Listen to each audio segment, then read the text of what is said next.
Greetings all, Devious Monkey here. I am down on the boardwalk, continuing the test on this Sony ZV1, and I have it connected to the Zune Crane M2, but I also have that on a Manfrotto monopod, so I can try to get some almost crane-like shots. But when I got down here to the boardwalk, I realized that the ocean is almost as oceany, wavy, mad, churny as when it's like right after a hurricane. So check this out.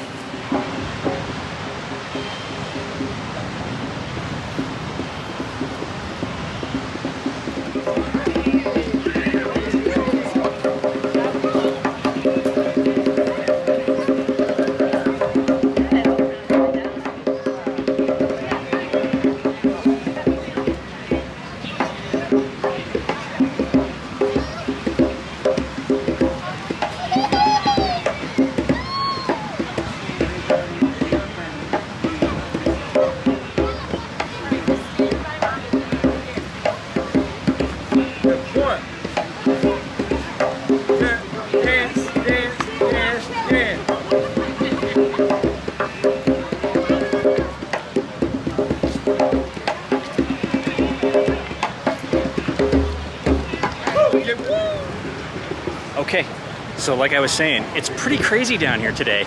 I'm a little shocked at how active it is, but you know, that's cool. Now you can see the ocean behind me. So that's it for the beach. I'm gonna go head out and film some other shit. Come on, let's go. Given that the sun came out and I was down on the boardwalk and the sun was out, it was a perfect opportunity to test this variable ND filter, and also to find out that these glasses, when full polarization hits, I cannot see the screen. So, you know, there.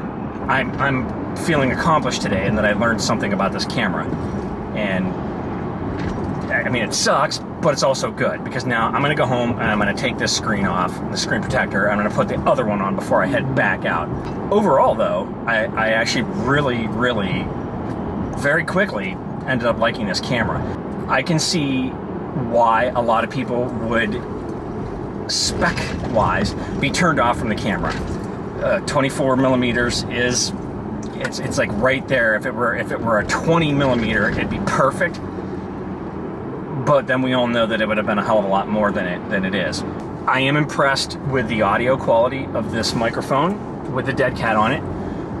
Again, you can hear the difference. You definitely can hear the difference between when I was using my Rode Wireless Go and you know, the inherent mic on this. But still not bad. Not bad at all. In fact, I'm not even gonna say it's not bad. I'm gonna say it's good. That was easy enough. I took off the old screensaver, put the new screensaver on, and it was painless. I mean, no bubbles, no nothing. Went right on. Looks good, feels good, and I can see everything on the screen now. And I'm literally standing in the direct sunlight, staring at the sun right now, and I can still see myself with no problems with this new screen protector. So that's awesome. Let's hear it. I will link it in the description so that you know which one to get.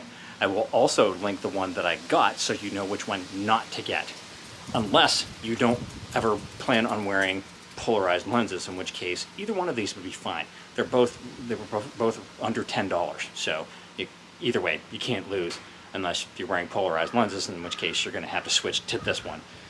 Either way, very good. Awesome. Yay. Okay, guess where I am now? Clearly, I'm back behind the rec center in the woods, because, you know, I had to come here to do this test. I still have the K&F Variable ND filter on, which I decided to go with the variable on this thing because even though it has built-in ND, I like the external one.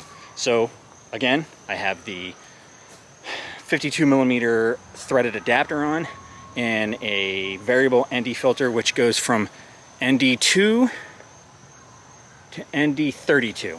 All right, so I have it on ND2. I'm at 1/50th, and right now it's right this very second. It's at f2.2, keeps going from 2.2 to 2.5. ISO 160, auto white balance, and active stabilization on. So now as I walk through the woods. You know how in this section I go through all the little conditions where it's sunny, it's shady, it's sunny, it's shady, the wind is blowing, so it's moving the trees, which is then changing everything. And it basically, I'm sure it's funny to watch me hobble along here and try not to trip on all these roots. Still, it's staying in the F2 area, where it's going from F2 to 2.5 to 2.8, now it's at 3.5. So you see it jumps all over the place depending on where I am, which is why I come back here to do these tests, because it puts everything all over the place. Also, because I'm not using my Rode Wireless Go and I'm using the built-in mic with Dead Cat on it, it is going to be interesting to hear the audio because of the fact that in the woods here you get that heavy wind noise. Plus there's a bunch of kids running around here screaming and everything. So this is the top of the path that I always stop. And 2.5, 3.5, 2.8, 2.5, 2.8, 3.2. Okay, see, all over the place. But it is staying at ISO 160. So I am pretty happy about that, simply because of the fact that, like I said, with the A6600, if it were going to stay at an ISO setting, it would be ISO 6400. It always maxed out. And that's why I set it for a max of 6400, because once you get over 6400, it doesn't look bad, but it doesn't look great. I mean, this, I'm going to have to look to see if I didn't accidentally take it off of auto ISO. If I haven't, then I'm really impressed that this is staying at 160. So as you can see by how much of my melon is in the screen, and I'm holding the camera out in front of me. If I went all the way out, that's how much comes in. This is fairly comfortable, and you know, my melon fills the screen. And that's with active stabilization on. So we know that that takes it to about 30 millimeters, right? It's not bad. It'll do. Okay, it is indeed on auto ISO. So it's sticking at 160, which is great, because I want it to be as low as possible. Let's see if I can do this without falling or getting mangled by an alligator or whatever might be out here. Okay. So this bird just doesn't give a shit about me. And there's your 24 to 70. And the bird doesn't give a shit. All right, one last stop. And then I think I've got more than enough footage for all this test. And keep in mind, this is all at the lowest ND stop. ND2 rather than the ND32. But I am going to show you what it looks like.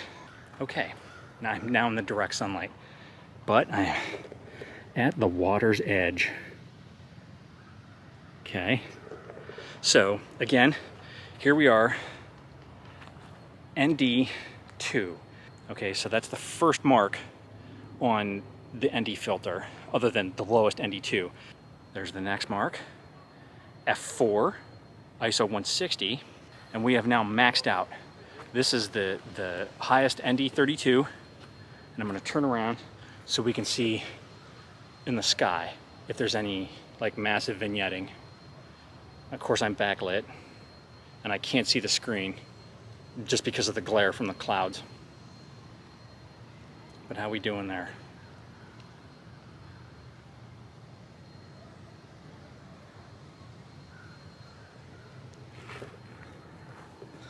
Okay. This is still tough to see with the glasses on just because of the glare.